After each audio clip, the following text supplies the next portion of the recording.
folks, welcome back to Ndaba Africa. This is Chris once again.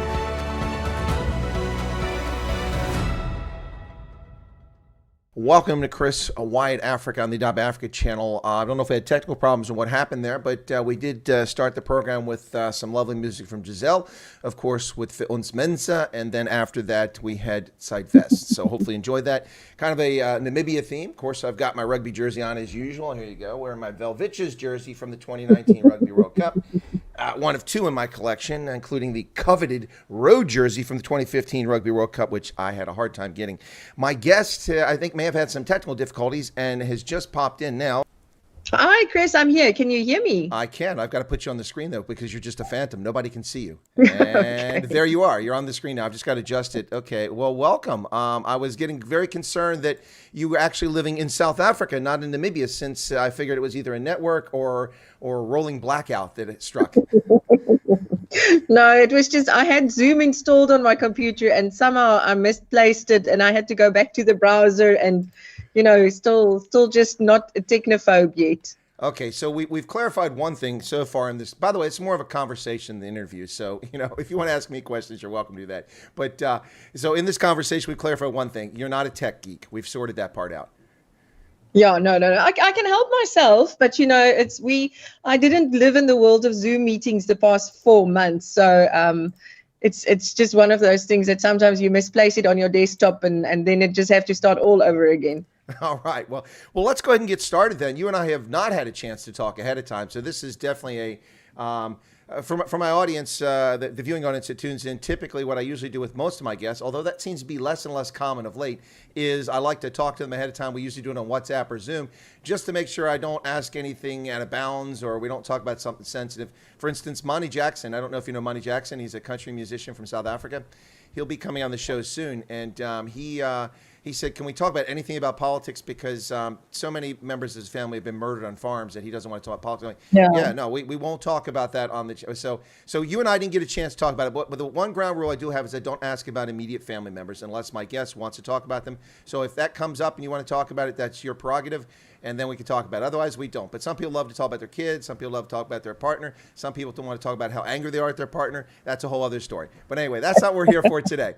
So, okay, so let's get started. Wow, all I got to say is this. I've followed politics in Namibia since it was still, you know, under administration from South Africa, when it was Southwest Africa. And I also did a lot of research during the German colonial era. And I have been to Namibia many, many times.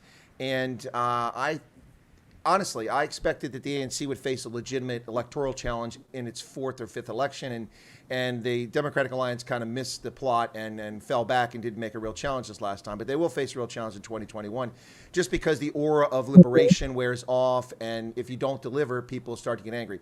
So I didn't honestly think that was going to happen in Namibia, but wow, let's see, Fishrot, service delivery failures, a president completely out of touch with Namibians, threatening white Namibians if they don't vote for SWAPO, they're going to pay a price. I'd have to say that things changed here very, very quickly. Your party, which you're a member of, is it the Independent Patriots for Change? Is that correct, or did I get it wrong? Yeah, that's correct, yeah. Okay, so your party was just formed by a prominent former member of SWAPO who ran against King Gao last year and didn't win, but he did quite well on the poll. So he formed the party in August, and here we are. You guys run, and wow, look at the performance. Not just you, but several opposition parties have done quite well. SWAPO lost at least 30 constituencies. If I'm correct, they've lost control of Swakopmund, Luderitz, Windhoek, and Maltahua, Rehoboth. The list goes on and on. They really only seem to have a bastion in the local and regional level still in Ovamboland and up in the north. If I captured it correctly, or did I miss something? Well, it's basically we've taken the urban areas and pushed SWAPO out to the rural areas, basically. So the main centers, which is Windhoek, Swakopmund, and Walvis Bay, is now IPC run, as well as Oranjemund and Luderitz, which we didn't contest in the south, which is Keetmanshoop and Mariental and all of that, because we've got another upcoming party, the LPM. They contested highly in those areas, but we came out strong in the areas that mattered most, you know, and that's Walvis Bay, Swakopmund, and Windhoek, which is now under IPC and coalition control. Okay, well, I'm not allowed to talk because someone on the channel named Afrikaner said in Afrikaans, Chris, please let the lady speak. So apparently I'm not allowed to talk on my own program. Well, thank you for Afrikaner. Bye a donkey. Anyway, but let me ask you this question. Okay, so I've just listened to your accent. Now, having been in Namibia, of course, I speak German, and I get by in Afrikaans. I understand it, but I don't speak particularly well. But Ciske Smith Howard. That doesn't, now in Namibia, I've seen lots of white folks who are German, who are Afrikaans, even some who are Portuguese. It's not often you come across two Anglo names in the same, without, if you don't want to reveal, but the accent doesn't give me the impression that you're anything other than perhaps ethnic German or Afrikaans. Have I missed the ball? Well, I'm quite Afrikaans actually, and it's a funny story. Sorry, I got married 3 years ago. Congratulations. Sorry. And my husband's surname is Howard. And I never got around to change my ID. And then the elections rolled around and we had to give our ID in. So I had to make a plan with my maiden surname. So it became Smith Howard, just because my ID was still Smith. And but I'm from a very Afrikaans home, grew up Afrikaans. My husband is English, but he actually grew up in Paarl in South Africa, which is also a very Afrikaans town. So the accent is definitely Afrikaans. I can speak a little bit of German, but I won't put it out there that I can converse in it. The group that we've fallen into here in Swakopmund is obviously very German, being Swakopmund. Yep. So I've picked up quite a bit, and they sort of start off in Afrikaans, and then somewhere in the middle of the sentence they switch over to English, and then suddenly to German, and the rest of the evening will just be German. So I've really learned my ear has become quite accustomed to the German.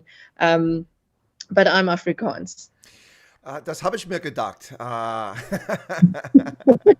That's what I thought. But anyway, but names can be misleading. It's like I had someone on Twitter is attacking me, spewing all kinds of nonsense, which is based in nothing. And it said that my audience is all right wingers, and actually my audience is quite diverse from a standpoint of ethnicity. It's like they attack my moderators. All your moderators are old white men. But then I had a Zoom session to coordinate, what moderators should be doing, and I'm like, that's a woman. That's a woman. That's a colored guy. That's a black woman. That's a black guy. People make lots of assumptions based on surnames. That's what I'm talking about. And a number of these people were colored in particular had, of course, Afrikaans surnames. So people just assumed that they were white folks. Exactly. Yeah. So are you from? And I mean, it's Namibia. Sorry, go ahead. No, go ahead. No, you go. You're my guest. Go ahead. Yeah. No, I said especially in Namibia, all of our colored people do have Afrikaans surnames. Yeah. So that's why you would be easily be mistaken, because we've had a Afrikaans, big Afrikaans influence. Yeah. Well, of course, you're not talking about the Bosters, because we wouldn't call them colored. They would take offense to that. I am actually talking about the Bosters, but I forgot that that you're actually also local. Well, I do have a few Buster viewers, so we don't want to offend our Buster viewers out there as well. But I've got family in South Africa, and the first time, obviously, when I started speaking about the Busters, yes. They were like, no, we can't say that. No, it's the colors. I said, no, you're misunderstanding me. It's an ethnic group within Namibia. They've got their own culture. They've got a rich history. I love the traditions. I love the way they've sort of kept themselves together, where they come from and how they've kept all of their old traditions alive. So we must give them the credit by calling them the Busters. It's an honorary name. It's not a derogatory name. Absolutely. By the same token, in South Africa, many people who are considered colored take that as they own that. They are colored. It's not. Yeah. I mean, I have to explain that to American audiences. Like I gave a lecture a couple of years ago called "Great Decisions." It's a series that Ivy League schools do, and I did this a couple of years ago. And the title, I don't pick the title. They pick it at Harvard or Yale, and then we do it at different universities. And the title of that conversation was "South Africa's Fragile Democracy." And so I was talking about it, and I was talking about different ethnicities in South Africa, and I said color, and I said, listen, okay, hang on. This is not 1950s Selma, Alabama. It's not a racial insult. That's a term that people take great pride in being called that. Yeah. And by the same token, in Namibia, the Bosters are quite proud of that. And of course, if you know what the word means, it means bastard, but they own it. They own it, and rightly so. Yeah. It's good on them. So there you go. Words have to come from somewhere. So, it's names comes from somewhere. So exactly. If that's where it comes from, it doesn't define you. It's just what you called. So are you from Swakopmund, or did you move there? Are you like a carpetbagger who moved in on Swakopmund, or did you grow up there? I actually come from Gobabis. I don't know if you know Yes. Gobabis. Yes. Amongst some people, it's sort of been seen as one of the most racist places in Namibia, but it's not the way we grew up. So, I didn't realize that. yeah, no, it's a very farmer orientated place. But it's a brilliant. I had such a lovely childhood. We were so free, and it was such a safe community. And like I said to somebody the other day, we had to play with the black kids and the colored kids because that's the only kids that were there. We didn't understand what this all was about. So I grew up in Gobabis, and then I went to high school in South Africa, actually, and then back to Namibia after that, and then we moved to Swakop shortly after we got married 3 years ago.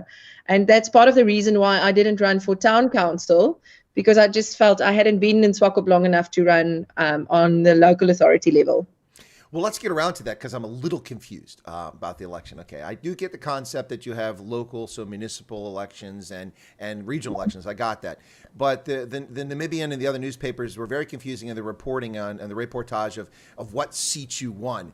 So they gave the impression that you're like sort of like the mayor of Swakopmund now, or the head of the council. Then I saw that you were actually appointed the chair of the regional council for that region. And so I'm really confused. I know you won an election, so congratulations. I did see the vote count.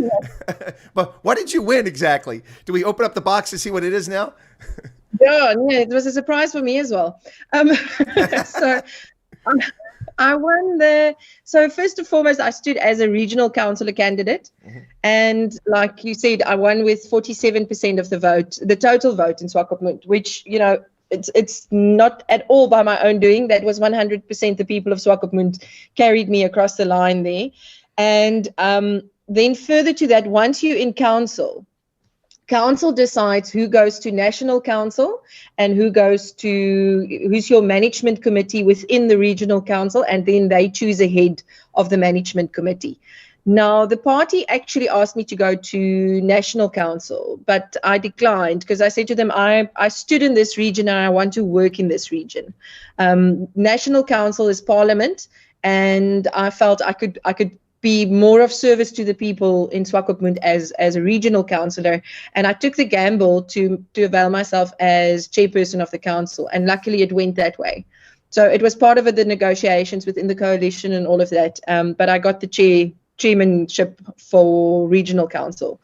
So that basically means, according to our Regional Councils Act, that I'm the political head in the region. It's like my sister's son said the other day when I walked in and he saw me for the first time after the elections. He said, Ciske, you know the president of Swakop. And I said, no, I'm the president of the region. So you can pardon my confusion as an American, thousands of miles away, because yeah, exactly. Yikes. Well, I thought I got it correct, and in the end, I did get it correct. So that's interesting. But, well, congratulations on that. And some people are like 47%. That's not even half. Well, there were a lot of candidates on the ballot. I saw the tally. Yeah, we were 8, I think. Yeah, I saw the tally, and you beat the SWAPO candidate by 2,500 votes. That was half your total then. So that was quite impressive. So for those who are going 47%, hey, 47% was pretty impressive, I'd say. Of the total votes, yeah. So the other 7 candidates had to share the remaining 53%. Yeah, exactly. And if you put it like that, it's not for me to boast about it at all. It's basically just to say, the people of Swakopmund have spoken. They've literally. I've had people, and I had a couple of American friends across here. I think they left 2 days before the election, so that they were still part of the rallies and all of these sort of things. And it was an amazing experience for them. And their first question to me was, who's endorsing you? What news stations are endorsing you? Which newspapers and all of that? I said, no. You've got it all wrong. We don't have things like that in our elections. It's run from our back pocket. People are giving up their last 200 Namibian dollars to pay for posters and things. And I had an amazing team. And if we speak team in political, sense, it sort of feels like a team that you've put together and you've got a campaign committee and all of that. But this is not at all how it happened. It's just a bunch of people that got together and decided they want me as the regional council. And I'm very proud to say I never once asked anybody to campaign for me. It all happened spontaneously. It all happened because the people saw something in me and they wanted me to take up the flag and walk in the front. And that's how we got to where we are. It was done on a shoestring budget. It was absolutely funded from like I said, from our back pockets. And I had the one guy phone me the one day and he said, can I send him a profile picture? And so I sent him one of my pictures, and the next minute he sends me a picture back of a T-shirt that he's made with my face on it. No way. That's some serious enthusiasm. No, I said, you can't use your money that you need to buy food with to put my face on a T-shirt. And he said, no, I have to campaign very hard because I want a better future for my children. Oh, that's brilliant. And that's sort of what happened during this election is, first and foremost, we heard everybody saying we're tired. Everybody say we're done with the corruption. Everybody wants, the powers that be to stop stealing the money that should go to the people. And they just decided they're done with this and they want change. And that's why we had the results that we had. Yeah, there's a question here from Kyle, who's in South Africa, and he was asking what's the population? The population of Swakopmund's about 45,700, something like that. Yeah. Well, hang on a second. Yeah. Whenever a super chat comes in during Christmas, I have to, oh, Merry Christmas. Daniel Prinsloo. Wow. I always remember Daniel. He's a great contributor here in the chat and the channel. And every time I see that, I think of Sandra Prinsloo and The Gods Must Be Crazy. So that just kind of takes me right back. Speaking of which, I watched that movie for the first time in ages the other night. I was just in the mood to watch it, and it's still just as silly as it was back then. And I find it funny because people attacked me. It was disrespectful to the San. Actually, they came out looking pretty good. It was the white folks and the black Africans that looked like buffoons in that movie, not the San. But it was kind of paternalistic. But it was, and actually, the actor was born in Botswana but lived in Namibia. The gentleman who played the lead role in that. It was anyway. Yeah. So Daniel says, hi, Chris, please find here with plus or minus $3.50 by. Oh, he's being funny. I drink Starbucks, these chocolatey coffee drinks on my show. And, yeah, Frappuccino. And I drink and I wear rugby jerseys. So it's kind of my theme. So anyway, so we got a little bit away from that. But no, that's awesome. The enthusiasm there. And it is very different. So as the head of the region, then that's not the equivalent of like Alan Windy in the Western Cape or something like that, is it? I mean, is it as grand as that, or is it more just local sort of thing with just outside Swakopmund? How's it work? No, it's the entire region. So it's Walfish Bay as well as Swakopmund. It's Henties Bay, Omaruru, Daurus, which is one of our settlement areas, Karabib and Isakos. It's a fairly big region. So it is like the what do they call him? The premier of the Western Cape. Yeah, exactly. So it's sort of similar to that. I'm impressed. And it's a big deal, but I don't make it a big deal because it's still just a job. I've been elected to do work, and everybody that congratulates me as well, I say to them, well, you're just congratulating me because I really won a big bunch of work to do. So it's not a prize, it's not a achievement, it's really just somebody believed in me to be able to do the work, and that's what it's about. So I don't like the fact that I'm being called the honorable chairperson, and every time somebody says honorable, I tend to. What the president just walked in. It's weird. Who's here? What did I miss? No, I love that down to earth. I love that. I appreciate it. It's kind of like a lot of people like, oh, colonel, because colonel's a pretty high rank, and in uniform, of course, in uniform, I do expect subordinates to salute, and I return the salute, and proper discipline. But sometimes people like that makes you like, I don't know, like the second coming of I don't know something, and it's not. I appreciate the down to earthness, but let me get a couple comments in here very quickly. So there's someone in the chat who was very, very much a sticky viewer on my channel, and I haven't seen him in a long time. He's back, I guess, because he saw you were on. And he was wondering if you two know each other. His name is Christoph Havanga. You might know each other from Paarl or from high school or something like that. Do you know Paarl him? Gymnasium, yeah. He was my hero. Ah, you do know him. Okay, there you go. Christoph, there's the answer. You guys do know each other. All right, the secret is out. Yeah. Not much of a secret because he kept asking, and then someone's asking on his behalf, so I couldn't ignore it. I assume that, well, I don't assume. This is probably, well, come on. Do you know Johan Eisel and Giselle, the Afrikaans singer from Namibia? Johan Eisel? Yeah, Giselle, do you know her? She sings that song Side Vest. No. Oh my goodness! Oh, they are huge Swakopmund fans.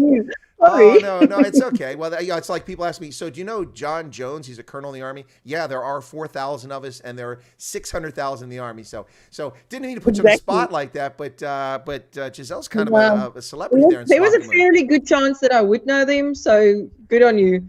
No, but Johan and Giselle are watching. Giselle is from Grootfontein, and she grew up there. She's a musician. She sings English country music, and she finally released her first album in Afrikaans early this year, Films Mensa, and Oh, she has that song "Tight Vest," which became a big hit a few years ago. That's also on the album. So I'm kind of a patron of Giselle's music, and it's kind of the theme music for my show, and so they are big fans. They were just in Namibia. Our father had a heart attack, unfortunately, so they were up there, and they went to Maltahua, and they did she did a concert there, her first concert performance since lockdown, and she did a tribute song she wrote to Jan Spies, which is kind of cool. oh, that's so cool. Yeah, because he was one of our greats. Indeed. Yeah. Yeah, so it's a beautiful song. If you want, I'll share it with you after the show if you're interested. But Yeah, please do. yeah, Yeah. it's pretty cool. Anyway, sorry, I didn't mean to put you on a spot like that. We're here to talk about No, yeah, but based on I'm I get put on the spot all the time. well, now you So- will. So Donald Trump said he wasn't a politician. You said you're not a politician, but Donald Trump, whatever he says now, is a politician. He served. You are now serving in elected office. So whether you want to be a politician or not, you may not have the worldview of a politician, but technically you are a politician. So with that in mind, you weren't in politics, and this party was formed in August, and it just rocked up in the shores of Namibia in August, and you stood, and there you are, and what the heck? How did you get into politics? I mean, where did this come from? Obviously, I suspect that you're concerned about the direction of things and you want to make a difference. Yeah.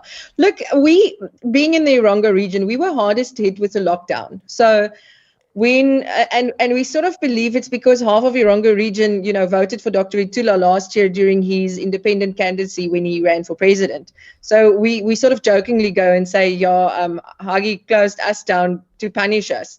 But you know what? It was a very difficult time, and I, for one, I find it very difficult to be confined and to be under strict laws that I don't understand.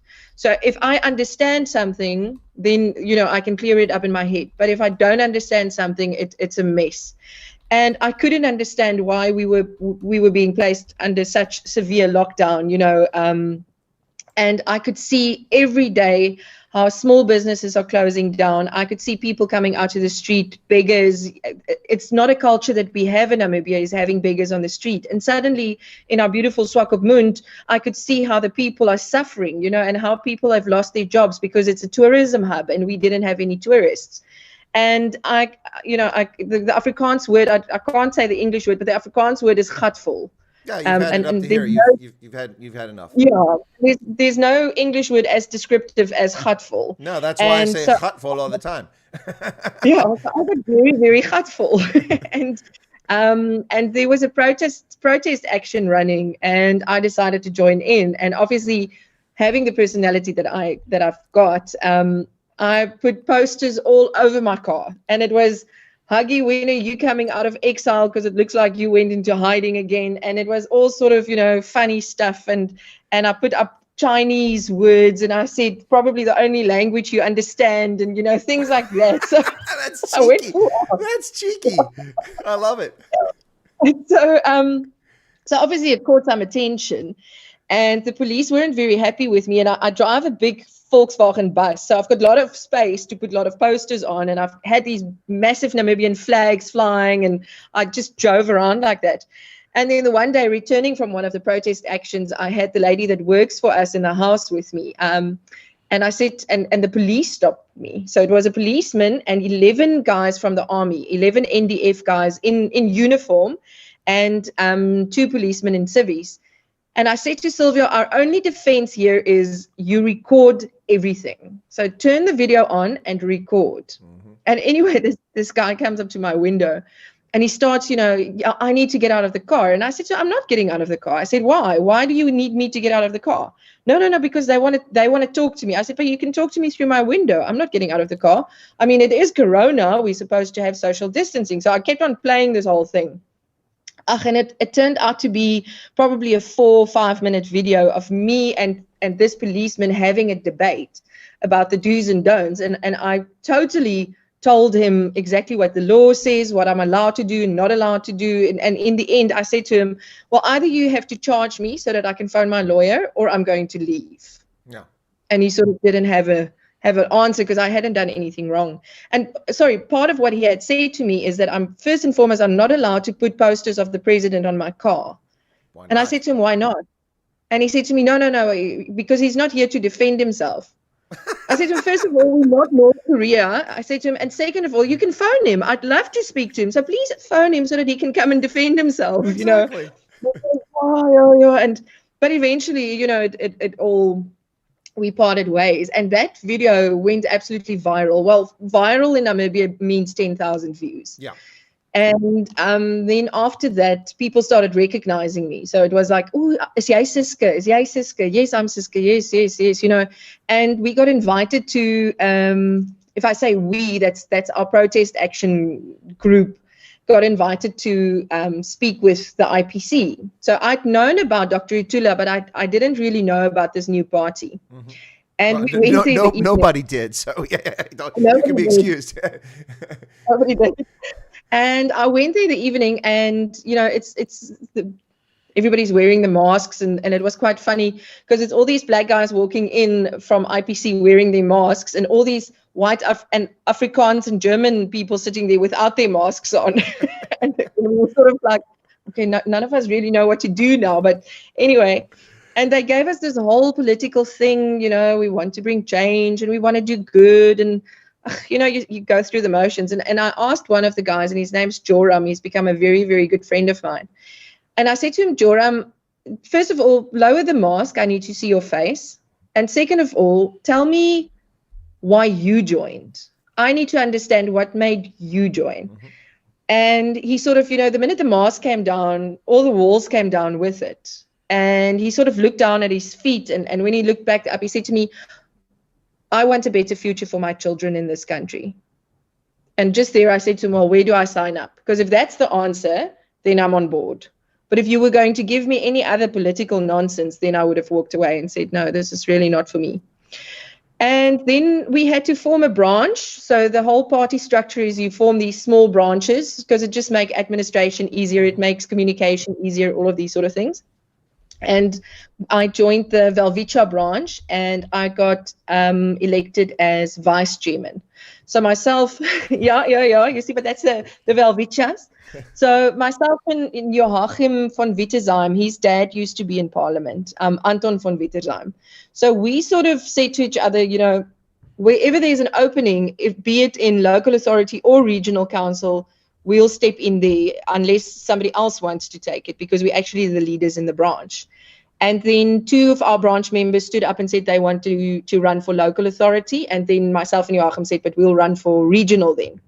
And because I was in the upper structure of the branch, I got to know a lot of the other guys in the branches. Mm-hmm. So a lot of the other people in Swakopmund, we got to deal with quite closely. And then when our names came back from Windhoek, because we're also the only party in Namibia that have a minimum requirement of a grade 12, so everybody had to go back. Requires an education minimum level in order to stand as a candidate. Yeah. Not to be a member of the party, but just to stand as a candidate. Yeah, it's the only party that's got that in Namibia. So when our names came back, I started getting phone calls from the guys in the black area saying, please, Ciske, come and talk to our people. And I was sort of taken aback, and I said to them, but why? I'm a white woman. Why would you want me to come and talk to your people? And they said, no. We need you to come and speak to our people. Please come.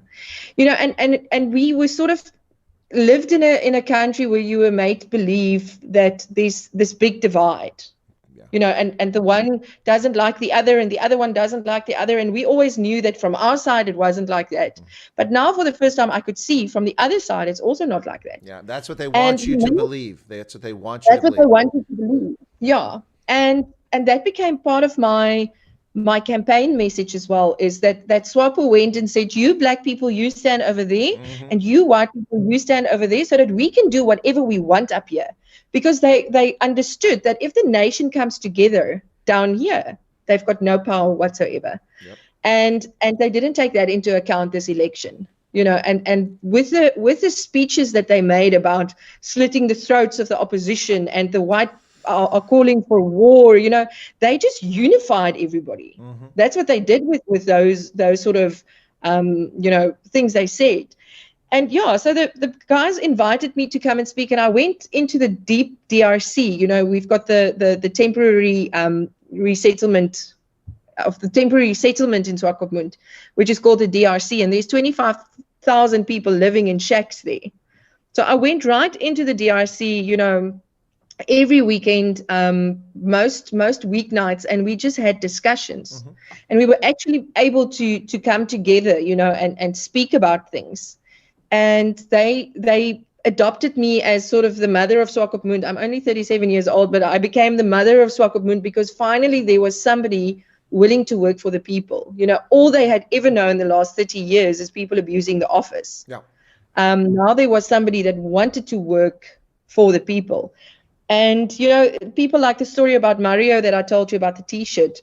When we got our sample ballots, for instance, they rushed to get it and to make copies on their own dime. And they went around door to door teaching people how to make the cross, who to vote for, what my face looks like, and there's still people in the street. Then when I drive past, they take my poster like this and they go, it's you, it's you, it's you.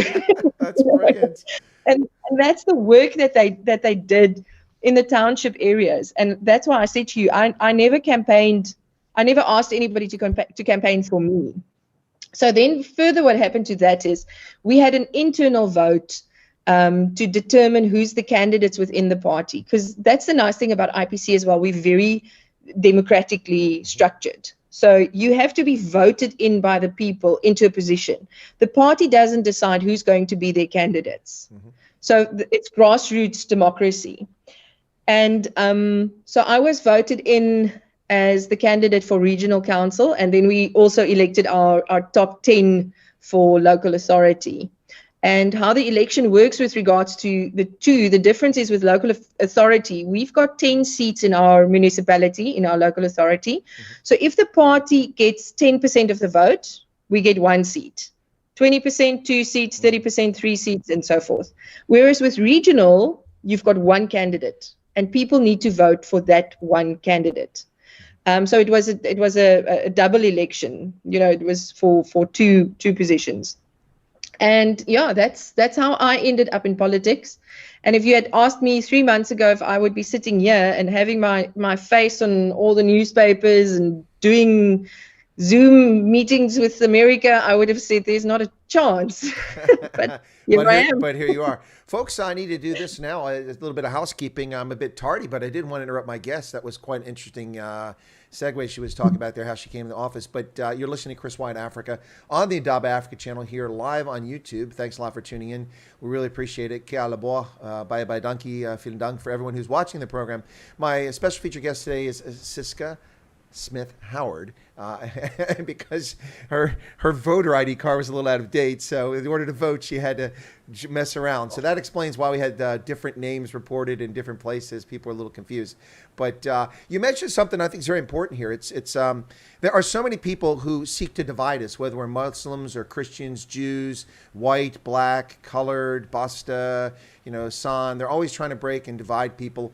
And there's a cautionary tale here, and it is Zimbabwe. And I've talked about this since the farm invasions took place there 20 years ago, and all the lies that were spewed about Zimbabwe and continue to this day, and blaming it on one group. And when they marginalize and blame on that group and get rid of them, then they turn on each other. And that's what's been happening in Zimbabwe. So, for instance, you stood for office and you overcame, not overcame, but you dispelled the myth that black folks and white folks don't get along. That's simply not true. It's the people who want to divide us. The perfect case of this is Roy Bennett from the MDC in Zimbabwe, who sadly passed away in a helicopter crash a couple years ago.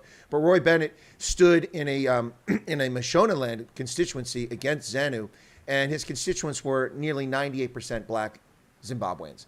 Yet he won overwhelmingly time and again for that seat. He was beloved by people there because he was a great human being, and the fact that he had pink skin like I have had no impact on whether they voted for him or not. He was their representative, and that's awesome. And by the same token, here in America we had 50 million plus white Americans who voted for Barack Obama. So when people get past this nonsense, it's a good day. And it's great to see that you got out in the equivalent of what we'd say in South Africa is a township with the DRC. It's like a township essentially. Yeah. So you got out in the township and you got amongst people. This, Ciske, is what I keep telling the opposition parties in South Africa. Why are you not in Alexandria? Why are you not in Soweto? Why are you not in Kanisa? Why are you not out in the townships and the rurals? In order to attract people, you can't rock up 90 days before an election. Now, in your case, that's a little different. Your party didn't exist till 9 days before, but that's an outlier. But these parties exist. If they want to win municipal elections like you guys have done in 2021, they need to be out there, and they're not. And I think that's a real problem. So for you getting elected, what's it like now? And when are you already seated, or do you take office in January? Where are we at on that? No, I'm already seated. We had our swearing in ceremony 2 weeks ago, and straight after that, I decided, the work's not going to wait for anybody, so I jumped right in. And luckily, we've got a very good council set up in Swakopmund. The Urongo Regional Council is based in Swakopmund, and our CRO, which is our Chief Regional Officer, she put up a very nice induction workshop, which we had beginning of last week. And I decided straight on I've got to start working. And I'm also the spokesperson for IPC in the Urongo region. So I sort of wear both hats, but do the same job. So it's basically from the party's perspective to pull everything in the same direction. So I've got constant communication with the guys in Walfish Bay on local authority level. I had a big meeting with our town council this afternoon in Swakopmund. I've got one scheduled in Henties Bay for tomorrow. I spoke with Omaruru today. So to sort of bring it all together as a region, both from office side, as in the regional councillor and chairperson for the regional council, but as well as the spokesperson for the IPC. And that's quite nice, because we're such a grassroots democracy party. Many of the other parties that have now gotten to know us post-election, and especially myself and Dr. Rutula, who work closely together, and they already saying, sure, we want to be your candidates next time round, because they could see what the party now stands for. And we all for the Constitution of Namibia. If it's not defined in the Constitution, we sort of say, well, we can't help you, because we champions for the Constitution, because we've got a great Constitution. It's just never been administered correctly, So that's what's nice about my office. Because I've got both hats, I can sort of be in touch with everybody from an IPC level, so all the candidates from IPC level, to make sure we pull through our mandate, as well as to, not our mandate, our manifesto, as well as to be on regional level, where I can assist, on a more on a ministerial, the champion between local and the ministries, which I find quite suiting. Well, it is interesting because across the board, the Landless People's Movement, the IPC, many parties did quite well, but the main opposition party is a laggard, didn't do very well in this election, and SWAPO was crushed. Other than the rural areas, they were absolutely crushed. And I think that a lot of senior leaders in SWAPO seem to be surprised. I don't know how they're surprised. I actually predicted that they were going to lose a lot of seats. I'm not even Namibian, I can see that. But they seem very detached from their voter base. And they made some very big mistakes. We saw Shali, the former commander of the Namibian Defense Force, making threatening remarks against white Namibians. And I don't have any data to support this, but for having talked to a lot of Namibians, it appears as if white Namibians, which are about 7-8% of the population roughly, came out in droves. People who don't normally vote, because they were so angry at this assault on them, and people who hadn't even been involved in the electoral process said, no, I'm not going to stand for this. Now, that's anecdotal, I don't have evidence of it, but do you think that's accurate, or did people were angry? It wasn't just white Namibians and shit. Lots of black Namibians were angry about what Kingab and what Shali said about white Namibians. A lot of black Namibians voted because of that. Yeah. Look, it's definitely true, and a big part had to do with it. So I created a sort of just a Facebook group called Liberty Defenders, which I created now, to do voter education and to get people sort of fired up to vote. And that was long before I even stood as a candidate. So because I wanted, people to understand that your vote counts. And that made good grounds amongst the white voters, because suddenly there was somebody from the white community, speaking from that background and saying, listen, guys, the time has come. You've got to stand up for what you believe in. You can't shout from the couch anymore. You can't just moan and groan and not do anything. Get up off your bum and go and make your cross so that you can at least have, a say in something. Mm-hmm. And I had so many people come up to me afterwards and sending me messages and saying, well, that really inspired them to do similar things and to inspire their friends and families to come out and vote. And the big thing is it was just sort of a perfect storm because we've got IPC. So for the first time, there was a party that you could go and vote for. Mm-hmm. For 30 years, we were all sitting on the sideline because we didn't know who to vote for. You were sort of like, who do I know? I know I should vote. But do I give, rather the devil than the devil you don't? So who do I give the power to now? And with IPC, I think it was just a clear-cut thing. This is what we have to do. And that's why the people came out in their droves. And, the nice thing about this election as well is we've got the residents associations in many of the towns, but they can only contest on local authority level. So many of the local authority, the residents associations also endorsed me as candidate. And that's why it went so much, the vote was so much higher on the regional side than it was on the local side, because many of the associations who can't run on regional level endorsed me as their candidate.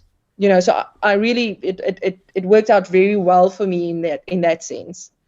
No, that's great. It's interesting to see how things have developed here with all these parties. I mean, I don't know if you want to get into it. We won't really talk about it, but the Windhoek is now out of the control of SWAPO. Excuse me. I started to say Swakopmund. Out of SWAPO's control. I make the same mistake. Don't worry. What's that? I sometimes find myself making the same mistake. You would say SWAPO and then you would just put the P at the end and you're like, oh, damn it. Exactly. Yeah. I've never done it. That's the first time. But yeah, I could see how it would be easy to do. But they've lost control of Windhoek, and there's a coalition of opposition parties, although the Landless People's Movement didn't join it. But the mayor, of course, is a person who famously said, well, you should occupy land. It's your right to just occupy land. Not exactly a law and order candidate. Job, is it Amupanda? Amupanda, yeah, Amupanda. He's now the mayor, and we'll see what happens there. But it was interesting. He said that I'm not going to wear the chain. It's a vestige of colonialism. Okay. I mean, I think it's kind of an anachronistic sort of thing, too. It's kind of a European sort of thing. We don't really do that much here in the States, but so I get that. But then why'd you become mayor? That's kind of a colonial sort of thing, too. There was actually more to that story, and I must give credit where it's due. The city of Windhoek had spent almost 500,000 Namibian dollars on fixing that chain. Oh, my God. During 2019, and when that story came out, Job actually said that if he someday becomes mayor, he won't wear such a heavy chain, meaning it's so heavy in the amount of money that's in it, as well as it's like our mayor from Walfish Bay said he sort of feels he should wash the black of corruption off. Yeah. So there's something in the chain much more than, what the media makes of it. It's about colonialism and all of those sort of things. In the last 30 years, that chain also it hung around necks that wasn't good for it. And there's a lot of money that went specifically into the chain that could have gone to the people. And I thought to myself when I heard that, you know what, good on you, because I would also refuse something that had cost the people 500,000 and these people sitting in shacks. Oh, absolutely. So I don't disagree with that at all. That's but he did say the colonial remark. That's why I actually did a video about that. But that's more of a backstory. So we'll have to give him credit for that. His part of his issue was less colonial, and it seems more that it was a huge waste of state resources, which are actually the citizens' resources. So in the region where you're at, so Swakopmund about 45,000. How many people are actually in the region that you're responsible for now, roughly? Is it Can I quickly Google? No, I didn't mean to put you on the spot like that. Okay, let's move on to another topic very quickly. No problem. Yeah, I think it's over 100,000. Yeah, I think that's where it's at, but I didn't want to put you on the spot. We've got fairly big towns. Yeah. It must be closer to 120 if I take a quick guess. Yeah, because Walvis Bay is also part of that area, right? So yeah. That's the other major settlement there. But this is very quickly for Johan Eisel and for Giselle. Listen, Johan, we're going to have to talk about your media campaign here. The fact that any Afrikaans speaking Namibian doesn't know who Giselle is, that's not acceptable. We're going to have to work on that. And insult to injury, an Afrikaans speaker from Swakopmund. Oh my goodness. She is like the spokesman for one of the hotels there. Huge spokesman. Yeah. Oh my goodness. Johan. Well, I'll have to meet her. What's that? I'll have to meet her when she comes back here. Oh, absolutely. So we'll set up a coffee date. Absolutely. She's great. You'll love her daughter. Her daughter is a beautiful little child, about going on 2 years old now. She's adorable. Her name is El Jose. Anyway, so when you do get to meet them, you'll enjoy it. Yikes. Well, it's We'll send you a selfie. What's that? A selfie? We'll send you a selfie. There you go. It'll be brilliant. Yeah. Oh, that's it. Rub it in that I don't get to be in Swakopmund. Thanks a lot. I appreciate that. Exactly. By the way, I'm not a beach person, so when I come to Swakopmund, it's not for the beaches. Besides, that water is cold. It's not for me. Even in the summertime, that's cold water. But I do love. I'm a historian, of course, and a political scientist. But German history is one of the things I do research on ethnic Germans, and so that's one of the big reasons why I like a Swakopmund. And also, after that drive from Windhoek, it's nice to actually see civilization after a long stretch of nothing. But for me, the German architecture, the Germanness of it's one of the big draws for me. That's why I come to Swakopmund. But I appreciate that people go there for other things. But I've never done the things a lot of people do. So the quad bikes, on the dunes, and then the skydiving. I'll never do that one. But the quad bikes, I'm up for. But so Swakopmund, it's quite a beautiful coastal location there. A lot of people don't know about it. And it's just north of Walvis Bay, or Walvis Bay, depending how you pronounce that. But how's it like for you? You say you've been there 3 years now. Obviously, you must like Swakopmund. Yeah, no, for sure. My husband is quite we both quite active people, but he does surf skiing as a sport. So to do surf skiing, you have to be at the coast. Actually, you and I are talking about the coastline, and that we did a tour last year. Himself and 3 other chaps paddled from Luderitz all the way back to Swakopmund, Wow. And that was a 8-day, paddle through the most remote area in the world, along the southern part of the Skeleton Coast, which was amazing, and you get back to civilization and your phone starts beeping and you sort of just want to turn the car around and go back into the desert because it's just so incredibly blissful and it's just so peaceful. Yeah. And there's just something really special to this desert, and Swakop forms part of the desert. Once you lived here, I know many of my friends that's lived here for a short while, they moved back to Windhoek very quickly because they said, no, they can't stand all the foggy weather and the wind and all of that. But I love it. I adore Swakopmund. I love the people in Swakopmund. I've made tremendous friends, this whole group that I've worked with now during the elections. There's no way for me to not be a part of them. They've really become close friends. And that was quite, eye-opening for me. The minute IPC came around and the minute we started with these elections, it's like my husband always also says, he says, it's sort of like the veil of color disappeared. It's like there's no racism, there's no mention of color. And I think what the party did very, very well, and what Dr. Itula did very well, is the fact that we call ourselves patriots. Yeah. You can't go wrong if you call yourself a patriot. I mean, there's nothing offensive about it. You're a patriot. You love your country. You love the people of your country. So we refer to each other as my fellow patriot, and I find it something very special. If I can call somebody a patriot, it's actually quite funny. A friend of mine who lives in Somerset West, he commented something on my Facebook, but he's quite active on my Facebook. And one of my other patriot friends came in and called him a patriot. And he immediately phoned me. He said, Ciske, I'll have to get my membership card. I said, you're a patriot now. It's out there. So that's what's so cool about IPC. And I've got a sticker on the back of my car that says, I am IPC. And wherever I park and people see it, it's like this wall comes down and they come up to you and they want to know who you are and why IPC and have you met Dr. Itula, and it's this whole conversation starter. And we've never experienced that before. I've always had, interactions across the racial lines, but now it's a coming together. We're all Namibian. There's nothing that's different. It's just you're a Namibian, I'm a Namibian, and that's it, and we call each other Patriot. And I think that's sort of what's happened now with IPC, and it's the same feeling everywhere. No, it's beautiful. But I have to say, I have to admit this. Having been to Swakopmund a few times, it always struck me as kind of a really sleepy, hollow place. I can't imagine the rallies and the noise and people campaigning. I'm trying to picture that. I'm like, gosh, it's like the quietest place I've ever been. That's actually a town. So just trying to picture rallies, but I can sense enthusiasm. I saw photographs people posted all over social media and stuff that appeared in the press. People were truly excited about the potential for change in Swakopmund. That's really awesome.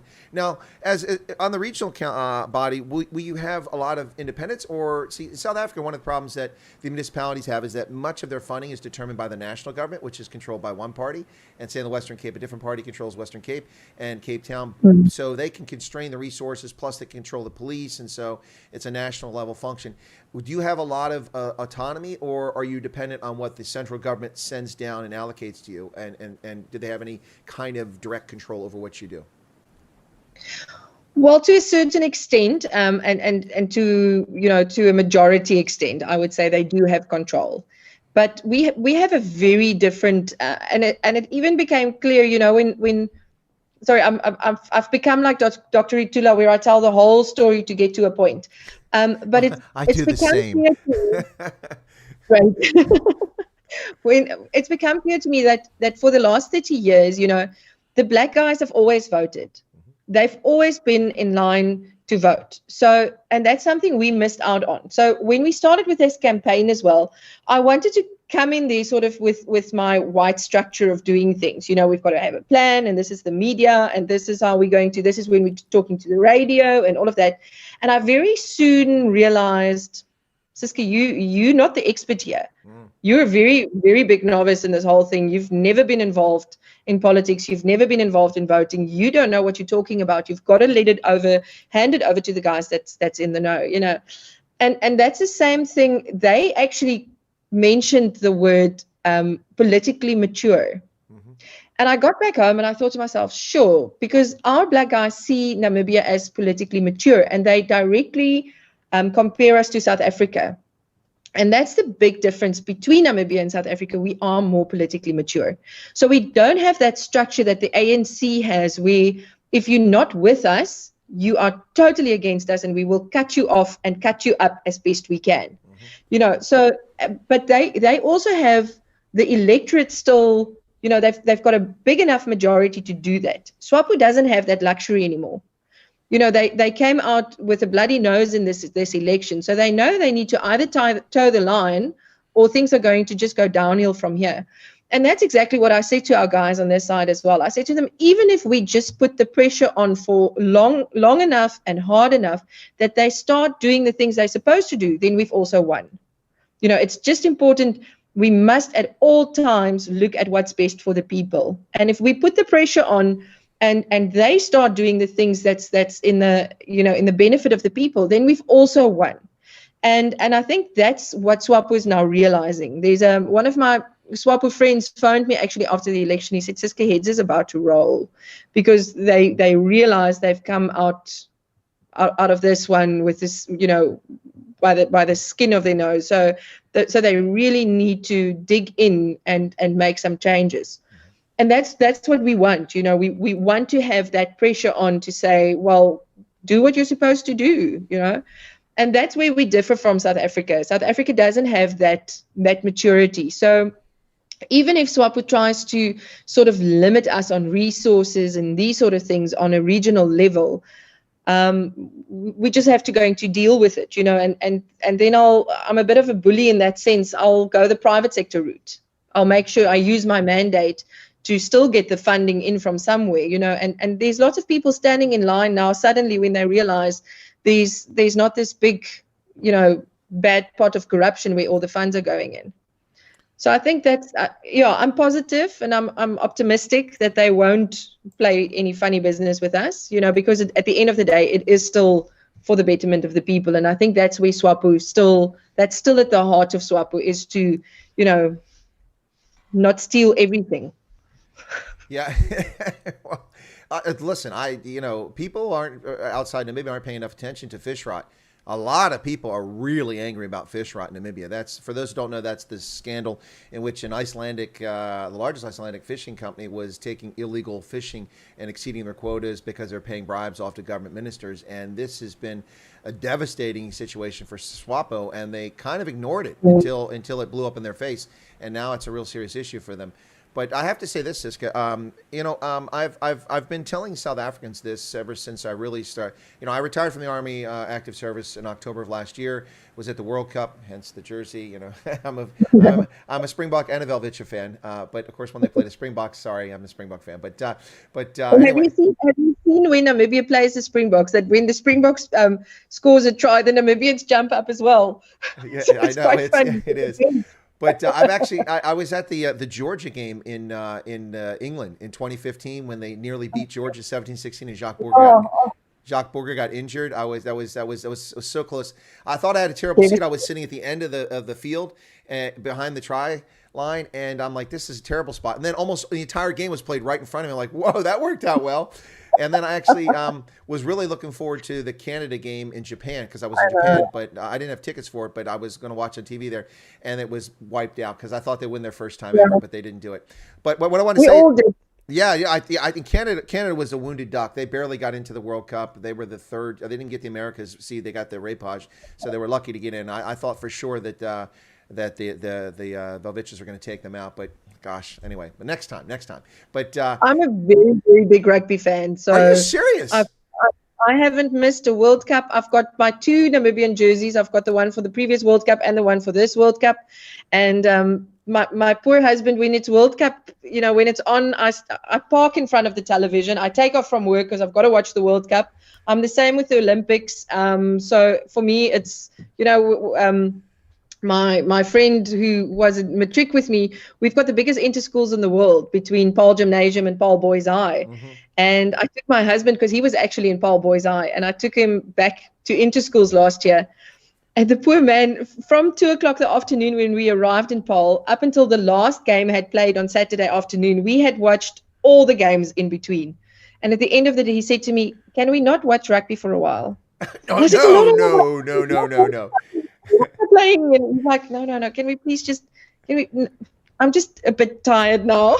So I'm a very, very big rugby fan. Well, you've just secured yourself a slot on this program anytime you would like to come on, just on the basis of that alone.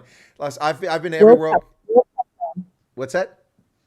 World Cup time. Oh, absolutely. Well, I've been to every World Cup since 2011. New Zealand 2011, Paris for the women in 2014, England 2015, Ireland 2017 for the women, San Francisco for the sevens in 2018, and Japan in 2019. All of those World Cups. Oh my goodness. Well done. Yeah. So, folks, you're listening to Chris White Africa on the Indaba Africa channel here live on YouTube. My special feature guest today is Ciske Smith Howard, who is she stood for office for a new party, the IPC, there in Namibia, and the opposition party clobbered the ruling SWAPO party in Namibia, and it's kind of set a path for folks to pay attention to here. But before I get to that question, can we keep you a little bit longer? We got a little bit of a late start because okay, great. All right, so I'm going to get to that question, but I've got to ask this question because I've never seen this before. Where does your given name come from, Ciske? I've never seen that before. It's actually a Dutch name, but if you Google it, you'll end up finding only boys with the name. So it's mostly a predominant male name, but the story attached to it is quite cool. Actually, it's quite sentimental. So when my mother was pregnant with me, she said my father disappeared the one day, and he came back and he said to her, but he went to sit underneath a camel thorn tree to think up what my name should be. And he wants to call me Ciske because it'll always make him think of Christ. And I'm a gift from God. So he wants to call me Ciske because then it's got that connection. Oh, that's cute. Yeah. Well, Chris is not actually my name. I was born on Christmas Day, hence the Chris. So I've always been called Chris. So there's a link there. So that's pretty interesting. And that's also to Jesus, but that's pretty cool. Yeah. Well, what I want to say next is this: is that, and let me get your thoughts on this because you've actually lived it now. So I've been talking to South Africans since I started this channel. That's where I was going when I started the story, and I got distracted there.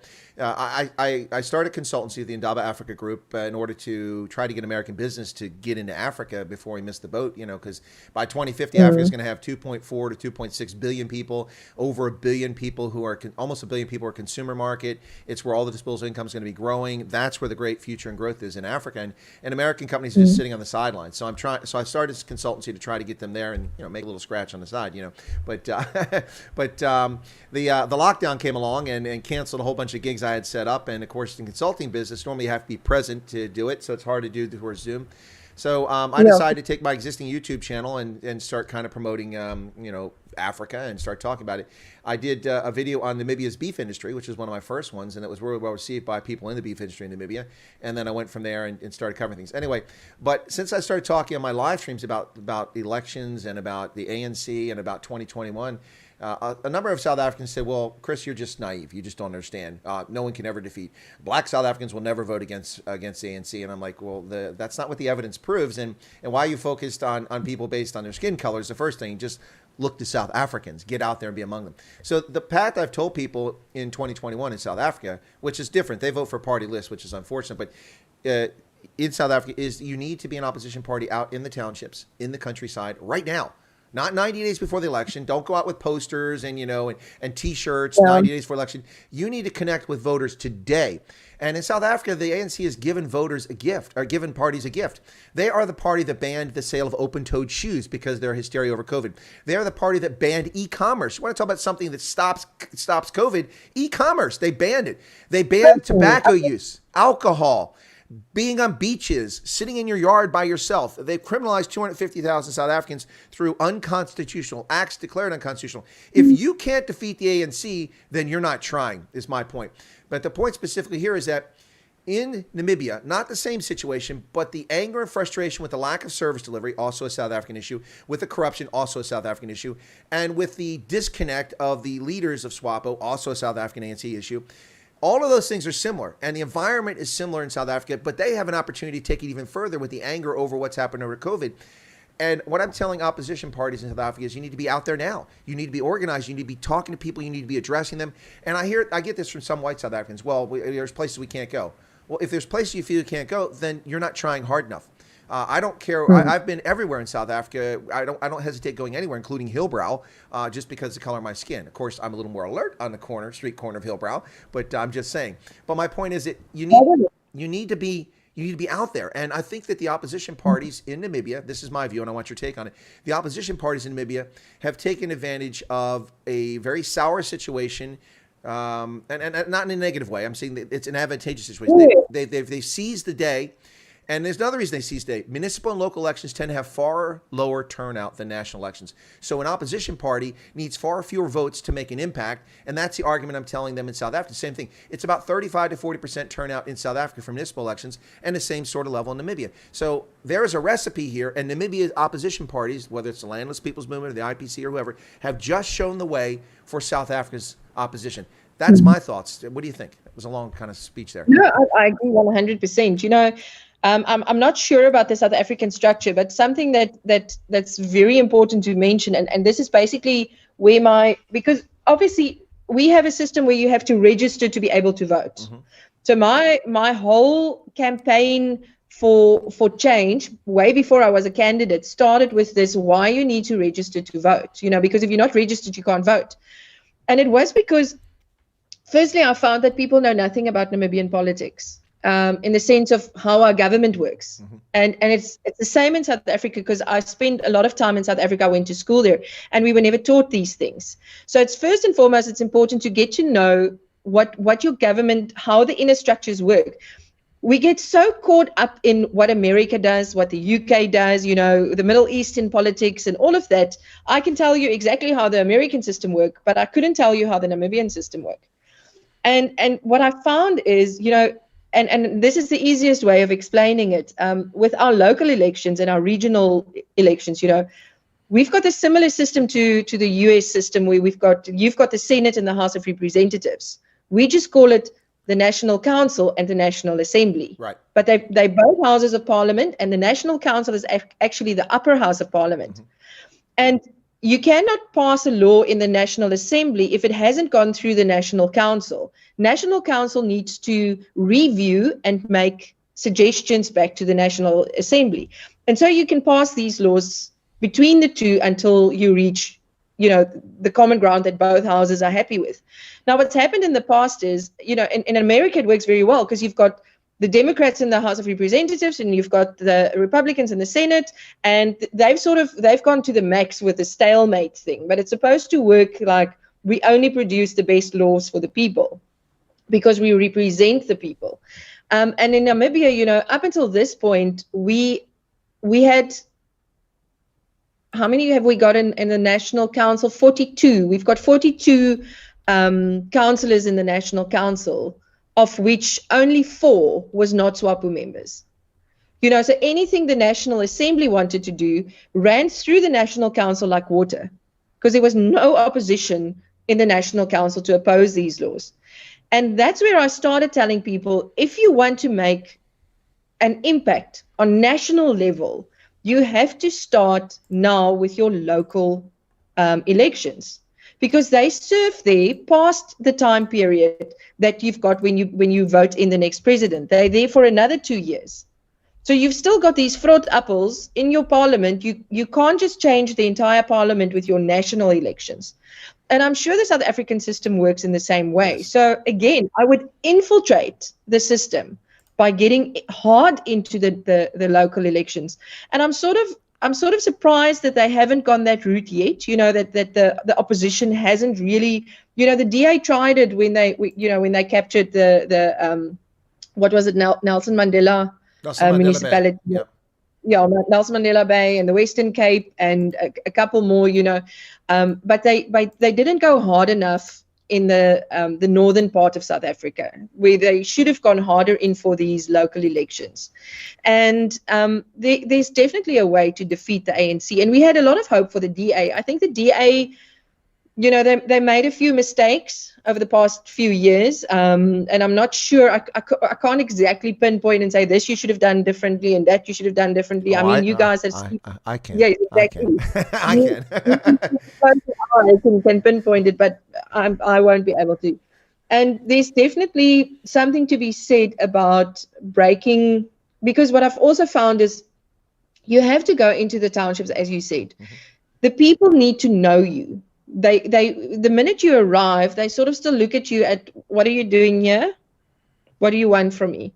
Up until you start conversing and you start speaking and you start telling the people, and they can get to know you. And obviously, from my perspective, I was very open, honest, and frank. And I said, I still do. I call a spade, and I say the things exactly as they are. Mm-hmm. And I think that was very well received amongst the people, because they could see I'm not just another politician coming here to garner votes, because I'm using this as a stepping stone for a career.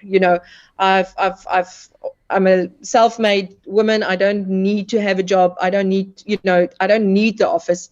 I want the office because I want to bring change. Mm-hmm. And I think that was the big turning point where they could, and the same with Dr. Itula, he's a dentist, he's a reconstructive surgeon. So he doesn't need this. It's not something that will define him. Yep. But he wants to do it for the people. And there's something to be said about an honest person, somebody that does something for the right reasons. People can see that.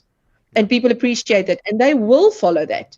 But you have to break this mold of you're over there and I'm over there, and we're not really mixing. And unless somebody in South Africa gets that right, where they can really break down the barriers of racism, it won't happen for them. No, absolutely. So I'm not sure if it needs to be a new party or if it needs to be a new candidate. I'm not sure which way South Africa needs to go, but that they do need a revolution at this stage is quite true. No, I don't disagree with that. It's no, I appreciate what you're saying there. It's absolutely true. It's like Donald Trump. I mean, I wasn't a Trump fan. He's a bit of a cad and a bore, and he's a bully. But he didn't need it. The guy didn't need it, other than for his ego. He didn't need to be president. But he put his fortune at risk, and he went ahead and did it. And that's one of the reasons why a lot of people love the guy. I don't love him, but I enthusiastically voted for him. I'll admit that. But You don't have to love. You don't have to love the person. He's not your friend as long as he can do the job. Exactly. That's the bottom line. They're effective.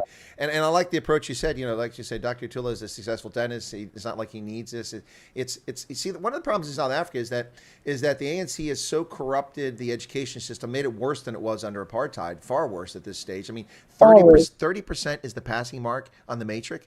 Give me a break. Anyway, so they've so destroyed education in South Africa and taken it so far that the expectations amongst people are so low on what they're supposed to do. And instead of aspiring to be a doctor, a lawyer, a dentist, an astronaut, a farmer, young ANC cadres aspire to be ANC cadres so they can be the corrupt ones who steal the tenders. And in fact, that became such a pervasive problem in KwaZulu-Natal that they were assassinating their own party members. Just a decade ago, over 150 members of the ANC local ward councilors and were murdered because someone else wanted that spot so they could get their fingers on the tender. And that's really disturbing when that sort of thing happens. But like you, I appreciate, this is not something you have to do. You've got other things you can do in life. You felt compelled to do it. I kind of feel the same way about my channel. I don't need to do this. I mean, I'm okay. I'm not going to be eating salty crackers, on a corner and starving. I'm not a wealthy man, but I mean, I'm okay. I'll survive. I'm doing this because I'm trying to make a difference and make a change. And also I'm, for some reason, I still got this beard. This is a lockdown beard, and it's not going until the lockdown hysteria ends, which at this point means I might have a beard for a couple years.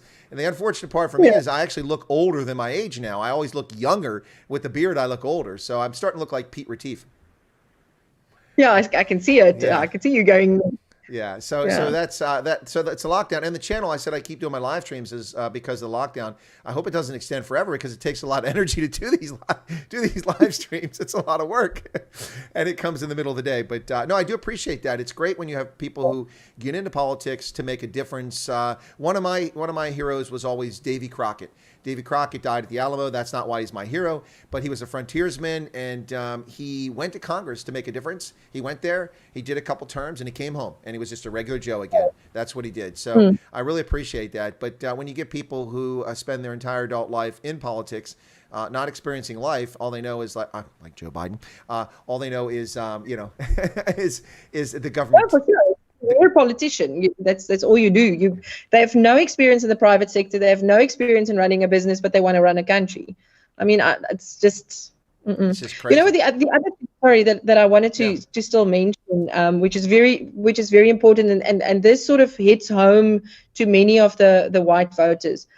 With you talking about the education system and the 30% pass rate, if you've got a pool of people that you can choose from.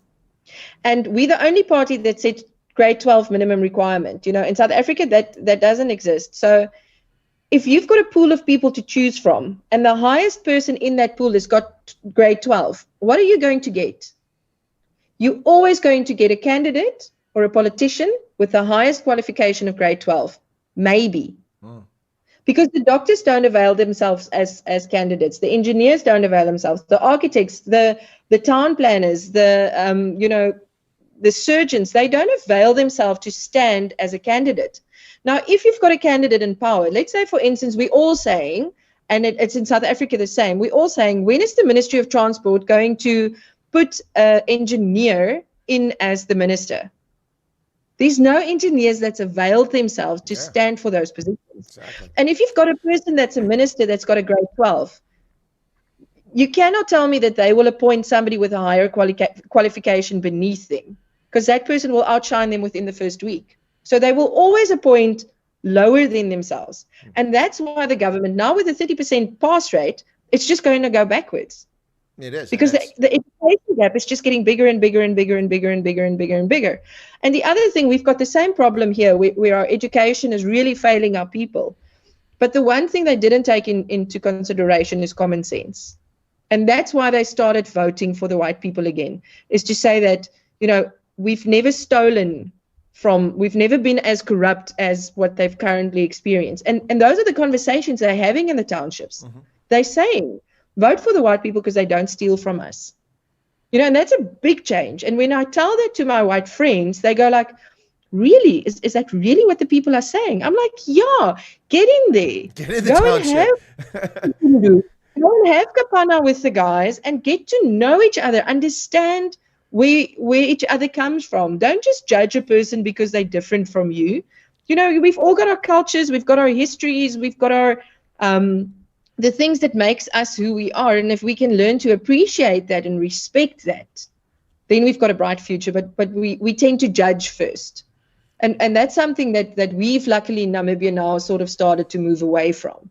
Yeah. And we appreciate each other for our differences rather than trying to judge each other for our differences. Yeah, you should celebrate differences. That's what makes things interesting. That's actual genuine diversity, you know, not one of these, one of those, a black man, a white woman, you know, that's not diversity. Yeah. That's what we're talking. So I have to do this. Afrikaner did a dad joke. He said, "Will Ciske rename the Orongo region Ciskei?" Like in the Ciskei in South Africa. That's funny. That's a good one. I actually like that one. We'll remember that one. But I had a senior moment there. I couldn't remember. But Giselle is a spokesman or spokesperson. I mean, I'll play that woke game, but spokesman for the Atlantic Villa there in Swakopmund. I'm sure you know the Atlantic Villa. Yeah, there you go. I'm sure you know that place. Yeah, so she's a spokesman for them. So she does adverts for them a lot. So, all right. Well, here's one thing I want to cover very quickly. This is important. We have, by the way, in case you don't know this, I have, and you probably wouldn't know this, but about 60%, 65% of my audience is based in South Africa, even though I'm an American. And I talk about all of Africa, but lots of South Africans are online, so I drew an audience from there. Plus, I have this affinity for South Africa. So about 65%, but I have about 1.3% of my audience viewing hours. I don't know how many members are from Namibia, but about 1.3% of the hundreds of thousands of views and hundreds of thousands of hours that get watched every month are from Namibia. And with data costing so much money, I'm incredibly grateful for that. There are a lot of Namibians. I mean, relatively speaking, it's a lot of Namibians watching my channel, so it's pretty cool. But what I wanted to say is the Namibians know this story already, and I'm aware of this. I'd like to get your take on it. I try to explain to people that Botswana and Namibia are very different when it comes to race relations. They're not at all like South Africa. Now, it would be easy to understand Namibia to be exactly like South Africa, what with apartheid-like legislation in place back in the day, and then it being technically illegally occupied by South Africa, technically, although they had a League of Nations mandate, but the United Nations rescinded that. But anyway, so it would be easy to understand that there could be these racial tensions just like South Africa. Botswana is a different story. You don't see that at all. When you go to Botswana, if you're white and you're black, people get along by and large. Nobody has this issue where people live with. If you have interracial relationships, people don't pay never mind. But go to Pretoria, go to Joburg, go to well, maybe not so much Cape Town, go to Durban and be a white man with a black woman or a white woman with a black man, and people just will look and stare just because that's still the norm.